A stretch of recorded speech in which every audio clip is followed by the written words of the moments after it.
The Testaments, Episode 7, How Daisy Became a Pearl Girl. There's a moment in The Testaments, Episode 7, where everything you think you understand about Daisy quietly starts to fall apart. Not with a twist, not with a shock reveal, but with something far more dangerous in Gilead's world. A process. A transformation that doesn't just change who Daisy is on the outside, but rebuilds her from the inside out. And by the end of this episode, one question becomes impossible to ignore. Was Daisy ever really recruited? Or was she carefully made into a Pearl Girl from the very beginning? The episode's real focus, not just Daisy, but control. At first glance, Episode 7 feels like it's about Daisy. Hulu even frames it that way. Her past, her identity, her trauma resurfacing.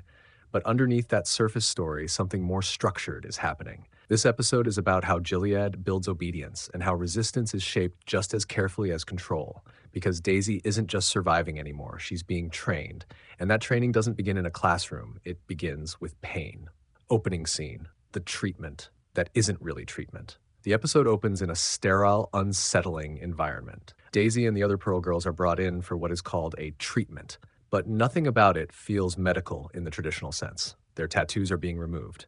And this detail matters more than it seems, because in Gilead, identity is never just spoken, it is marked.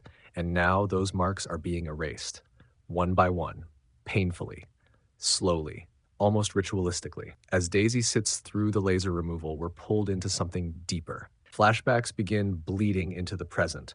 And suddenly, this isn't just about removing ink, it's about removing a past life. The Rose with Thorns, a memory that was never just a tattoo. Daisy's tattoo, the Rose with Thorns, becomes the emotional anchor of this episode. But its origin is not what she believed. We return to the moment she was left behind in Canada. June promises her that Mayday will come. Daisy waits. Hours pass. Then the entire day disappears. No contact, no rescue, no explanation, just silence and what feels like abandonment. But this is where the show does something clever. Because Daisy's waiting wasn't failure. It was a test, a cruel psychological filter to see what she would do when hope stopped responding. The real Mayday test and the twist behind the cafe owner. Eventually, the cafe closes. Daisy refuses to leave. She stands outside even after the world shuts her out. And it's here the truth quietly surfaces. The cafe owner, the woman who had been feeding her coffee all day, reveals she is Mayday. Not a stranger. Not a coincidence. A handler. A watcher. Someone evaluating whether Daisy breaks or stays. And Daisy passing that test isn't about endurance. It's about refusal to disappear. She stays visible, even when the system tries to erase her. That moment is the first real step in her transformation. Not into a refugee, but into an asset.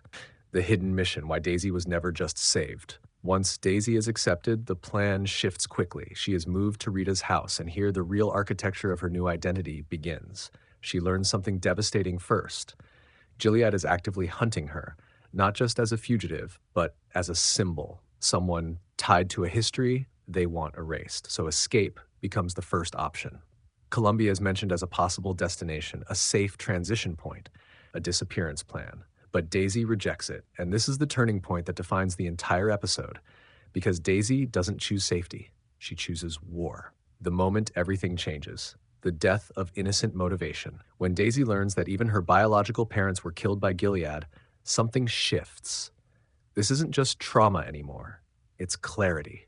And clarity in the Testaments is always dangerous, because once Daisy understands the scale of what Gilead has done to her life, the idea of running stops making sense. Rita and the cafe handler realize something important. Daisy is no longer a rescue case. She is a weapon looking for direction. The construction of a Pearl Girl, identity as a performance. This is where episode 7 becomes its most interesting. Because Daisy is not simply trained, she is rewritten, step by step. Rita begins the process, and it starts with something symbolic, a new tattoo. Not self-expression, not memory, but cover story. A fake identity is constructed. A runaway girl, a boy who abandoned her, a life of instability and survival, a story designed to make her believable inside Gilead's system. Because in Gilead, truth doesn't matter.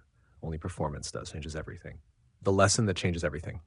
Rita's second lesson is even more revealing. She tells Daisy, never underestimate the girls of Gilead. Not because they are educated, not because they are powerful, but because they are trained to see things as sanape. Daisy was never taught to notice. Survival inside Gilead is not intelligence. It is conditioning, observation, suspicion, control of emotion, and this is where the show quietly draws a disturbing comparison. Daisy is being prepared to infiltrate a system by learning to think like it, which means part of her will always belong to it. The most important detail you might miss.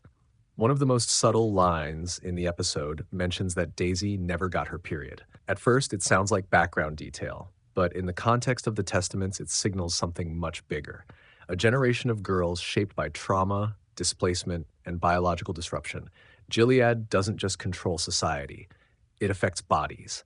And Daisy's physical reality becomes another reminder that there is no before Gilead anymore, only what remains after it.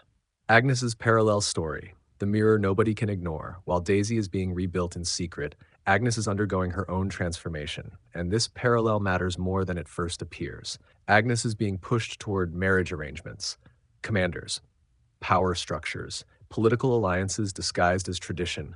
She is being positioned like property, and the emotional tension builds when Garth enters the equation, because he is not just another candidate, he is a disruption, a variable neither system fully controls. The subtle rebellion, how Agnes starts breaking Gilead's rules. Agnes begins to resist in small ways, not explosions, not speeches, but cracks. She questions matches, she sabotages meetings, she brings up uncomfortable truths about commanders, and most importantly, she refuses to accept emotional outcomes imposed on her. This is where the episode quietly links her to Daisy. Two girls, two systems, two different forms of resistance, one being trained in secrecy, the other being shaped in plain sight. The emotional core, why Daisy refuses escape. There is a key emotional divide in episode 7. Everyone around Daisy sees survival as the goal, leave Gilead's reach, disappear, start over. But Daisy refuses that logic, because for her, survival without justice feels like surrender. And that is what makes her dangerous, not her skills, not her identity, but her refusal to accept safe as enough. The bigger theory. Was Daisy designed for this role? This episode raises a deeper fan theory. Was Daisy always being shaped for infiltration? Or did circumstances push her into it? The structure of her journey suggests something unsettling. The tests, the cafe encounter, the staged abandonment, the identity construction, the controlled exposure to Gilead's systems. It doesn't feel random, it feels engineered, which raises a haunting possibility. Daisy isn't just fighting Gilead. She may have been built by people who understand Gilead better than anyone. Final transformation. The Pearl Girl is born. By the end of episode 7, Daisy is no longer the same person we met, not because she has changed physically, but because her purpose has solidified. She is no longer waiting, no longer escaping, no longer reacting. She is positioned. And that is what makes a Pearl Girl in this universe. Not the uniform, not the role, but the ability to move inside the system without being consumed by it. Closing reflection. The real question, the episode leaves us with: episode 7 doesn't end with resolution. It ends with tension, because both Daisy and Agnes are now moving toward confrontation with the world that shaped them. One through infiltration, one through rebellion. But the question hanging over everything is simple. Can you enter a system built to erase people without becoming part of it yourself? And maybe that's the real story of the Testaments. Not just how girls survive Gilead, but what survives inside them after Gilead is done with them.